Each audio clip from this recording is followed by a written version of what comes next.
Hi friends, village ಲಾಗಿಗೆ ಸ್ವಾಗತ ಸುಸ್ವಾಗತ. Welcome to my channel. ನಾನು ದೇವಿಕಾ ಸ್ವಾಮಿ. ಎಲ್ಲರೂ ಚೆನ್ನಾಗಿದ್ದೀರಾ? ನಾನು ಚೆನ್ನಾಗಿದ್ದೀನಿ. ನಾವೆಲ್ಲರೂ ಚೆನ್ನಾಗಿರೋಣ ಅಂತ ಹೇಳ್ತಾ ಈವ್ನಿಂಗ್ ವಿಡಿಯೋನ ಮಾರ್ನಿಂಗ್ ಹಾಕಿರೋಂಥ ಏಕೈಕ ವ್ಯಕ್ತಿ ನಾನೇ.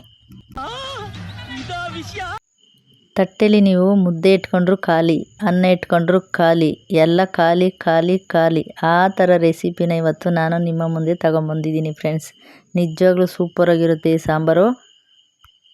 ಏನು ಅರ್ಥವೇ ಆಗ್ತಿಲ್ವೇ ಈ ಕೇಸು? ಅರ್ಥ ಆಗಬೇಕು ಅಂದರೆ ಪೂರ್ತಿ ವಿಡಿಯೋ ನೋಡಿ ಫ್ರೆಂಡ್ಸ್. ನಿಜವಾಗ್ಲೂ ತುಂಬ ಚೆನ್ನಾಗಿರುತ್ತೆ ಈ ಸಾಂಬಾರು. ನೀವು ಈ ವಿಡಿಯೋ ನೋಡಿದ ನಂತರನೇ ಸಂಜೆನೇ ನೀವು ಈ ಸಾಂಬಾರು ಮಾಡ್ತೀರಾ ಅನ್ನೋ ನಂಬಿಕೆ ನನಗೈತೆ ನಿಜವಾಗ್ಲೂ. ಆಮೇಲೆ ಓಕೆ ಫ್ರೆಂಡ್ಸ್, ಸೀರಿಯಸ್ಸಾಗಿ ಸಾಂಬಾರು ಮಾಡೋಣ ಬನ್ನಿ. ಹೌದಾ? ಕುಂಬಳ ಸೊಪ್ಪಲ್ಲಿ ಹಾಲು ಸಾರು ಮಾಡೋದನ್ನ ನಾನು ಇವತ್ತು ತೋರಿಸ್ತಾ ಇದ್ದೀನಿ. ನಿಜವಾಗ್ಲೂ ತುಂಬ ಚೆನ್ನಾಗಿರುತ್ತೆ. ಒಂದು ಸಲ ಟ್ರೈ ಮಾಡಿ ನೋಡಿ. ಅದಕ್ಕೆ ಏನೇನು ಹಾಕಬೇಕು ಅಂತ ಇಲ್ಲಿ ತೋರಿಸ್ತಾ ಇದ್ದೀನಿ ನೋಡಿ. ಕರ್ಬೇವಿನ ಸೊಪ್ಪು, ಅಕ್ಕಿ, ಮೆಣಸು, ಬೆಳ್ಳುಳ್ಳಿ ಮತ್ತು ಮೆಣಸಿನ್ಕಾಯಿ. ಖಾರದ ಪುಡಿನೂ ನೀವು ಹಾಕ್ಕೊಬೋದು. ನಾನೊಂದು ಸ್ವಲ್ಪ ಖಾರವಾಗಿರಲಿ ಅಂದ್ಬಿಟ್ಟು ಮೆಣಸಿನ್ಕಾಯಿ ತೊಗೊಂಡಿದ್ದೀನಿ. ಮತ್ತು ಒಂದು ಬಟ್ಲು ಹಾಲು ತೊಗೊಂಡಿದ್ದೀನಿ. ಸಾಕು, ನಮ್ಮ 4 ಜನಕ್ಕೆ ಇಷ್ಟು ಹಾಲು ಸಾಕು. ಒಂದು ಟೈಮ್ಗಲ್ವ ನೈಟು ಅಂದ್ಬಿಟ್ಟು ನಾನು ಅಷ್ಟು ಹಾಲು ತೊಗೊಂಡಿದ್ದೀನಿ. ಮತ್ತು ಹುಳ್ಳಿಕಾಳು ತೊಗೊಂಡಿದ್ದೀನಿ. ನೀವು ಅಲಸಂದೆ ಕಾಳು ಹಾಕ್ಬೋದು. ಅಲಸಂದೆ ಕಾಳು ಹಾಕಿದ್ರೂ ತುಂಬ ಚೆನ್ನಾಗಿರುತ್ತೆ ಟೇಸ್ಟು. ಇದು ತೊಳೆದಿಟ್ಟಿರೋ ಅಂಥ ಕುಂಬಳ ಸೊಪ್ಪು. ಮತ್ತು ಇನ್ನೊಂದು ಸೊಪ್ಪು ಗಣಕೆ ಸೊಪ್ಪಲ್ಲೂ ಮಾಡ್ಬೋದು ಇದು ಹಾಲು ಸಾಂಬಾರು. ಬಾಣ್ತಿದ್ದೀರಿಗೆ ತುಂಬ ಚೆನ್ನಾಗಿ ಶಾಖ ಕೊಡುತ್ತೆ ಅಂತ ಹೇಳ್ತಾರೆ. ಕುಂಬಳ ಸೊಪ್ಪಲ್ಲಿ ಕೊಡಲ್ಲ ಬಾಣ್ತಿದ್ದೀರಿಗೆ. ಕುಂಬಳ ಸೊಪ್ಪು ಶೀತ ಅಲ್ವಾ, ಬಾಣ್ತಿದ್ದೀರಿಗೆ ಕೊಡಲ್ಲ. ಹಂಗೆ ಗಣಕೆ ಸೊಪ್ಪಲ್ಲಿ ಒಂದು ಸ್ವಲ್ಪ ಶಾಖವಾಗಿರುತ್ತೆ ಅಂದ್ಬಿಟ್ಟು, ಹಾಲು ಬರುತ್ತೆ ಅಂದ್ಬಿಟ್ಟು ನಾವು ಬಾಣ್ತಿದ್ದೀರಲ್ಲಿದ್ದಾಗ ನಮ್ಮ ತಾಯಿಯವರು ಕೊಡೋರು. ಈಗಲೂ ಕೊಡ್ತಾರೆ ಬಾಣ್ತಿದ್ದೀರಿಗೆ, ಹಳ್ಳಿ ಸೈಡಲ್ಲಿ ಇರೋರಿಗೆ. ಸಿಟಿಲಿರೋರಿಗೆ ಪಾಪ ಏನು ಮಾಡ್ತಾರಲ್ಲಿ ಸಿಗಲ್ಲ. ಏನಾದ್ರೂ ಮಾರ್ಕೆಟಲ್ಲಿ ಏನಾದರೂ ಸಿಕ್ಕಿದ್ರೆ ತಗೊಂಬಂದು ಮಾಡ್ಕೊಳ್ಳಿ ಬಾಣ್ತಿದ್ದೀರೋ ಅಂತ ಹೇಳ್ತಾ ಇದ್ದೀನಿ. ನೋಡಿ ನಾನು ಯಾವ ರೀತಿ ಮಾಡ್ತೀನಿ ಅಂತ. ನಿಜವಾಗ್ಲೂ ನಾನು ಮದುವೆ ಆಗಿದ್ದಕ್ಕಿಂತ ಮುಂಚೆಯಿಂದನೂ ಅಷ್ಟೇ. ಈಗ ನನ್ನ ಮಕ್ಕಳಾದಮೇಲೆ ನಿಜವಾಗ್ಲೂ ನನ್ನ ಮಕ್ಳಿಗೆ ತುಂಬ ಇಷ್ಟ. ಇನ್ನೂ ಅಡುಗೆ ಮಾಡೋದೇ ತಡ. ಅಮ್ಮ ಆಯ್ತಾ ಅಡುಗೆ, ಆಯ್ತಾ ಅಡುಗೆ ಅಂತಿರ್ತಾಳೆ ನನ್ನ ಮಗಳು. ನೋಡಿ, ಫಸ್ಟು ಅದನ್ನ ತೊಳೆದಿಟ್ಟಿರೋ ಸೊಪ್ಪನ್ನ ಬೇಯಕ್ಕಿಟ್ಕೊತೀನಿ. ಅದನ್ನೆಲ್ಲ ಫುಲ್ಲು ಬೆಂದಾದಮೇಲೆ ಆರಿಸ್ಬಿಟ್ಟು ರುಬ್ಬೇಕು ಅದನ್ನು ಒಂದು ಪಾತ್ರೆಗೆ ಹಾಕ್ಕೊಂಡು. ಇನ್ನೊಂದು ವಿಷಯ ಏನಂತ ಅಂದರೆ ಫ್ರೆಂಡ್ಸ್, ನಮ್ಮ ವಾರಗಿತ್ತಿಯವ್ರಿಗೆ, ಮೊದಲನೇ ವಾರಗಿತ್ತಿಯವ್ರಿಗೆ ಹಾಲು ಸಾರು, ಮಜ್ಜಿಗೆ ಸಾರು, ಮೊಸರು ಸಾರು ಇವೆಲ್ಲ ಅವ್ರು ಮಾಡಲ್ಲ. ಅಂದರೆ ಅವ್ರು ತಿನ್ನಲ್ಲ. ನಮ್ಮ ಮಾವ ಇದ್ದರು ಅವಾಗ.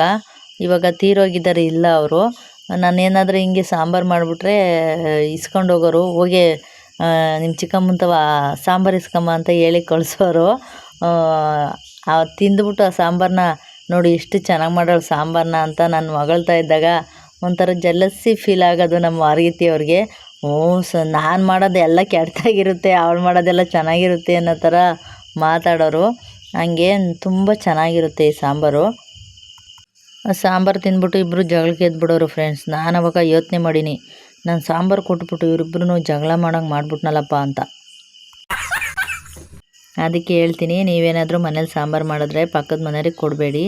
ನೋಡಿ, ಹುಳ್ಳಿಕಾಳನ್ನ ಆ ಥರ ಕೆಂಪಾಳ ಉರಿಬೇಕು. ನಾನೊಂದು ಸ್ವಲ್ಪ ಸ್ಟೋರೇಜ್ ಮಾಡಿ ಜಾಸ್ತಿ ದಿನ ಆಗಿತ್ತಲ್ವಾ, ನನ್ನ ತಮ್ಮನ ಹೆಂಡ್ತಿ ಹತ್ರ ನಾನು ಇಸ್ಕೊಂಬಂದಿದ್ದನ್ನು. ನಮ್ಮ ಮನೇಲಿ ಹುಳ್ಳಿಕಾಳು ಖಾಲಿ ಆಗಿತ್ತು. ಅವಳು ಸ್ವಲ್ಪ ದಿನ ಸ್ಟೋರೇಜ್ ಮಾಡಿದ್ಲು, ನಾನೊಂದು ಸ್ವಲ್ಪ ದಿನ ಸ್ಟೋರೇಜ್ ಮಾಡಿದ್ದೀನಿ. ಅಂದರೆ ಒಂದು ಸಲ ಮೊಸರು ಸಾರು ಮಾಡಿದ್ದೆ. ನನಗೆ ಮೊಸರು ಸಾರು ಅಂದರೆ ಪಂಚಪ್ರಾಣ ಫ್ರೆಂಡ್ಸ್. ಅದಕ್ಕೆ ಹುಳ್ಳಿಕಾಳು ಹಾಕ್ಬಿಟ್ರೆ ತುಂಬ ಕಾಂಬಿನೇಷನ್ ಚೆನ್ನಾಗಿರುತ್ತೆ. ಅದು ಒಂದು ಸತಿ ಮಾಡಿದ್ದೆ. ಅದಕ್ಕೆ ಇವತ್ತು ಹಾಲು ಸಾಂಬಾರಿಗೆ ಹಾಕೋಣ ಅಂದ್ಬಿಟ್ಟು ನಾನು ಹಾಲು ಸಾಂಬಾರಿಗೆ ಕಂಪಲ್ಸರಿ ನಾನು ಅಲಸಂದೆ ಕಾಳು ಹಾಕ್ತಾಯಿದ್ದೆ. ಇವಾಗ ನೋಡಿ, ಮೆಣಸಿನ್ಕಾಯಿ ಒಂದು ಸ್ವಲ್ಪ ಎಣ್ಣೆ ಹಾಕ್ಕೊಂಡು ಹುರ್ಕೊಂಡಿದ್ದೀನಿ ನಾನು. ಒಂದು ಸ್ವಲ್ಪ ಬೆಚ್ಚಗೆ ಮಾಡ್ಕೊಂಡಿದ್ದೀನಿ ಅಷ್ಟೇ ನಾನು. ಮತ್ತು ಕರ್ಬೇವಿನ ಸೊಪ್ಪು ಒಂದು ಸ್ವಲ್ಪ ಒಗ್ಗರಣೆಗೆ ಮಡಿಕೊಂಡಿದ್ದೀನಿ. ಒಂದು ಸ್ವಲ್ಪ ಮಿಕ್ಸಿಗೆ ಆಡ್ಸೋಕೆ ಒಂದು ಸ್ವಲ್ಪ ಹಾಕ್ಕೊತಾ ಇದ್ದೀನಿ. ಮತ್ತು ಒಂದು ಗೆಡ್ಡೆ ಫುಲ್ಲು ತೊಗೊಂಡಿದ್ದೀನಿ, ದಪ್ಪ ಗೆಡ್ಡೆನೇ ತೊಗೊಂಡಿದ್ದೀನಿ ಬೆಳ್ಳುಳ್ಳಿನ. ಆಮೇಲೆ ಮೆಣಸು ನೋಡಿ ಅಷ್ಟು ಹಾಕ್ತೀನಿ. ನಿಮಗೆ ಎಷ್ಟು ಬೇಕೋ ಅಷ್ಟು ಹಾಕ್ಕೊಳ್ಳಿ ನೀವು. ಒಂದು ಸ್ವಲ್ಪ ಅಕ್ಕಿ ಹಾಕ್ಕೊಂಡಿದ್ದೀನಿ. ಅಕ್ಕಿ ಏನಕ್ಕೆ ಅಂದರೆ ಹಾಲು ಒಂದು ಸ್ವಲ್ಪ ತೆಳುವಿರುತ್ತಲ್ಲ ಫ್ರೆಂಡ್ಸ್, ಅದಕ್ಕೆ ಒಂದು ಸ್ವಲ್ಪ ಗಟ್ಟಿಯಾಗಲಿ, ಸಾಂಬಾರು ಗಟ್ಟಿ ಬರಲಿ ಅಂದ್ಬಿಟ್ಟು ಹಾಕ್ಕೊಂತಾರೆ. ಅದಕ್ಕೆ ಸ್ವಲ್ಪ ಅರಿಶಿನ ಹಾಕ್ಕೋಬೇಕು. ಅದನ್ನು ಇವಾಗ ಮಿಕ್ಸಿ ಆಡಿಸಿ ಫುಲ್ಲು ನುಣ್ಣಗೆ ರುಬ್ಕೊಬೇಕು ಫ್ರೆಂಡ್ಸ್. ನಿಮ್ಗೇನಾದರೂ ಸೌಂಡ್ ಕೇಳಿಸ್ತಾ ಇದೆಯಾ? ಇವಾಗ ಟೈಮ್ ಬಂದ್ಬಿಟ್ಟು 11:30 ನೈಟು. ನಾನು ಟೆರಸ್ ಮೇಲೆ ವಾಯ್ಸ್ ಓವರ್ ಕೊಡ್ತಾಯಿದ್ದೀನಿ.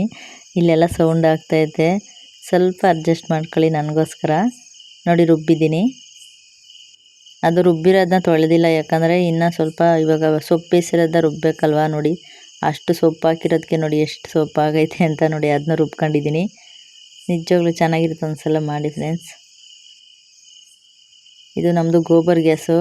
ಮಿಣ್ಕ ಅಂತ ಉರಿಯುತ್ತೆ. ಅಂದರೆ ಎಷ್ಟು ಬೇಗ ಅಡುಗೆ ಆಗುತ್ತೆ ಅಂದರೆ ಹೇಳೋಕ್ಕೆ ಅಸಾಧ್ಯ. ಹಂಗೆ ನಾನಲ್ಲಿ ಗೇಟ್ ವಾಲ್ ಕೊಟ್ಟವ್ರೊಂದು, ಅಲ್ಲೇ ತಿರ್ಸ್ಕೊಂಬಿಡ್ತೀನಿ ಫ್ರೆಂಡ್ಸ್, ನಿಧಾನಕ್ಕೆ ಬರೋಂಗೆ. ಫುಲ್ಲು ತಿರ್ಸ್ಕೊಂಬಿಟ್ರೆ ಜೋರಾಗಿ ಬಂದ್ಬಿಡುತ್ತೆ ನೋಡಿ. ಅಲ್ಲಿ ಹಾಕೊಂದು ಸೆಕೆಂಡ್ ಆಗಿಲ್ಲ, ಆಗಲೇ ಅಷ್ಟೊಂದು ಉರಿ ಬರ್ತಾ ಇರುತ್ತೆ ಅದರಲ್ಲಿ. ಗೋಬರ್ ಗ್ಯಾಸು ನಮಗೆ ತುಂಬ ಹೆಲ್ಪ್ ಮಾಡೈತೆ ನೋಡಿ. ಅದು ರುಬ್ಬಿರೋದನ್ನೆಲ್ಲ ನಾನು ಹಂಗೆ ಒಗ್ಗರಣೆ ಹಾಕ್ಕೊತಾ ಇದ್ದೀನಿ. ಒಗ್ಗರಣೆ ಹಾಕಿ ಅದು ಎಣ್ಣೆ ಬಿಟ್ಕೊಳ್ಳೋವರೆಗೂ ಹುರ್ಕೋಬೇಕು. ಹುರ್ಕೊಂಡಾದ್ಮೇಲೆ ಹಾಲು ಹಾಕಬೇಕು. ಹಾಲು ಹಾಕಿದ್ಮೇಲೆ ಅದೊಂದು ಸ್ವಲ್ಪ ಕುದಿಯೋವರೆಗೂ ಬಿಟ್ಬಿಟ್ಟು ಲಾಸ್ಟ್ಗೆ ಇನ್ನೇನು ಇಳಿಸ್ತೀವಿ, ಇನ್ನೊಂದು 2 ನಿಮಿಷದಲ್ಲಿ ಇಳಿಸ್ತೀವಿ ಅನ್ನೋಂಗೆ ಹುಳ್ಳಿಕಾಳು ಹಾಕೋಬೇಕು. 2 ನಿಮಿಷ ಬಿಡಿ ಫ್ರೆಂಡ್ಸ್ ಸಾಕು. ಮುದ್ದೆ ಜೊತೆ ಬ್ಯಾಟಿಂಗ್ ಮಾಡಿ ಎಷ್ಟು ಚೆನ್ನಾಗಿರುತ್ತೆ ಅಂತ ನನಗೆ ಕಮೆಂಟಲ್ಲಿ ಹೇಳಿ. Thank you for watching my videos. ಎಲ್ಲರೂ ನನಗೆ ಸಬ್ಸ್ಕ್ರೈಬ್ ಮಾಡಿ ಸಪೋರ್ಟ್ ಮಾಡಿ ಅಂತ ಕೇಳ್ಕೊತಾ ಇದ್ದೀನಿ. ನೆಕ್ಸ್ಟ್ ವಿಡಿಯೋದಲ್ಲಿ ಸಿಗೋಣ. Thank you.